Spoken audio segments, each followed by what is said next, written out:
I1 and I2 are interchangeable. इसका क्या मतलब है? इसका मतलब ये है कि आपका ये जो प्लॉट आ रहा था ना बेटा अभी ये वाला, ये बहुत ज्यादा इंपॉर्टेंट प्लॉट है। ठीक है, ये इस तरह का प्लॉट है ये वाला, डेल्टा और आई के बीच प्लॉट बनाया अपन ने। ठीक है ना, डेल्टा और आई के बीच, और यहाँ पर किसी वैल्यू पर डेल्टा के कॉरस्पॉन्डिंग ऐसा। ठीक है ना, तो मान लो ये आपका डेल्टा है कुछ, यहाँ पर कोई भी डेविएशन हुआ, आपने कोई भी एंगल ऑफ इंसिडेंस लिया आई। ठीक है, तो I2 इस प्लॉट से डायरेक्टली निकल सकते हैं। ठीक है ना, I1 पे अगर आपने एंगल ऑफ डेविएशन नोट कर लिया, जैसे भी आपने लाइट डाली I1 और बाहर जो लाइट निकल रही है, तो आपने डेविएशन नोट कर लिया। एक्सपेरिमेंट होते हैं, पिन लगा के एक्सपेरिमेंट करते हैं लैब में इस प्रिज्म के। ठीक है, जिससे तो निकालेगा ना कि हाँ, डेविएशन से नहीं आएगा हमको I2 से। हमको इंसिडेंट रे भी दिखती है और इमर्जेंट रे भी दिखती है, यही कह रहे हो या ना? तो हाँ सर। हाँ, तो डेल्टा I1 पे आपका कुछ वैल्यू डेल्टा की आपने नोट कर ली, तो I2 डायरेक्टली निकल सकता है, वैसे लाइन खींच दो बस इसके पैरेलल। तो ये जो एंगल आएगा ना, definitely this will be is equal to I2। ये आपका क्या होगा? I2 ही होगा। ठीक है, और इंटरचेंजेबल का मतलब कि अगर आपने अब एंगल ऑफ इंसिडेंस I1 की जगह I2 कर दिया, ठीक है, तो डेफिनेटली अब ये वाली वैल्यू क्या हो जाएगी? I1 के बराबर। ठीक है, अगर I2 इंसिडेंस है, ऐसे नहीं लिखेंगे इसको, ऐसे ही बोलेंगे कि आपका I1 मान लो 30 डिग्री पर आपने लाइट डाली। ठीक है ना, I1 आपने 30 डिग्री रखा और यहाँ पर ये कितना आया? 60 डिग्री। तो अब इसको अगर आप 60 कर दोगे इसको, तो वो वाली वैल्यू कितनी आएगी? इमरजेंस वाली 30 निकल के आएगी। ये दोनों इंटरचेंजेबल होती है। ठीक है ना, आज इस पे क्वेश्चन आया था सर हमारे हाँ हो सकता पेपर है। में। ठीक है, लेकिन आप बहुत आगे निकल गए, कोई बात नहीं। चलो, आपका एक इंसिडेंस एंगल 30 है, तो एग्जैक्ट एंगल कितना है? 60।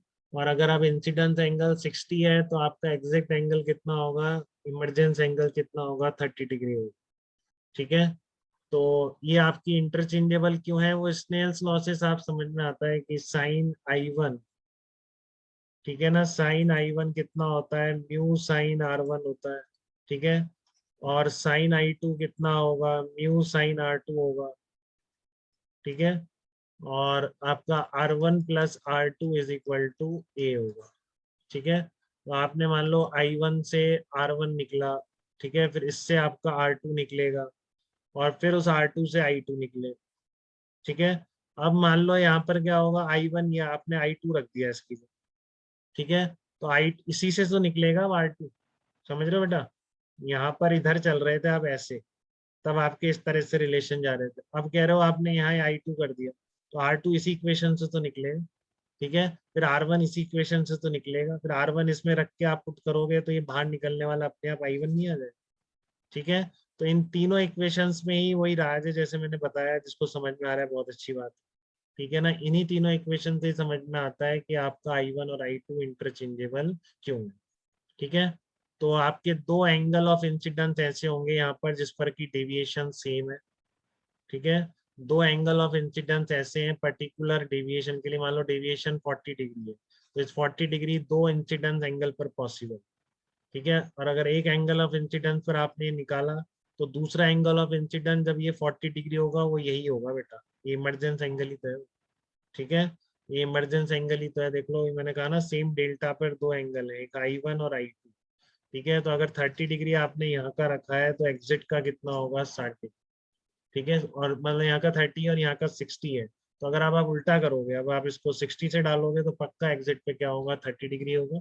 ठीक है, और दोनों में डेविएशन तो सेम आएगा, इनकी वैल्यू इंटरचेंज ही तो हुई है, तो सम पे अगर वैल्यू इंटरचेंज कर दोगे तो क्या फर्क पड़ेगा? ठीक है ना, यहाँ पर इनकी वैल्यू तो इंटरचेंज हुई है, 30 था 60 हो गया, अब ये वाला 60 था वो 30 हो जाए। तो वैल्यू इंटरचेंज करने पर इस एडिशन में तो फर्क पड़ता ही नहीं। ठीक है, तो इन दोनों पर अगर आप 30 डाल रहे हैं, यहाँ पर 60 निकल रहा है। ठीक है, तो वहाँ पर 60 करोगे तो यहाँ 30 होगा, और डेविएशन दोनों में सेम होगा। ये दो बातें हैं, इसको बोलते हैं I1 I2 आर इंटरचेंजेबल। ठीक है, यहाँ तक कोई दिक्कत तो नहीं है किसी को? ये देखो, I2 I1, ये I2 करा तो पक्का ही I1 है, और I2 है, ये I1 है, तो डेल्टा तो वही रहेगा। दोनों के डेल्टास क्या आएंगे? सेम आएंगे।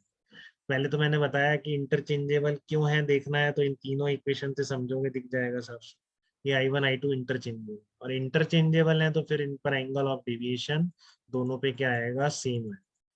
ठीक है, जैसे मैंने कहा 30 है, I2 60 आया, तो अब मैं इसको 60 कर दूं I1 को, तो I2 डेफिनेटली 30 निकल के। क्लियर है बेटा यहाँ तक बात? I1 and I2 are interchangeable, इस तरह से आप उसको रेफर करेंगे। ठीक है, मुझे भी कभी रेफर करना होगा तो मैं भी इस तरीके से करूँ। ठीक है।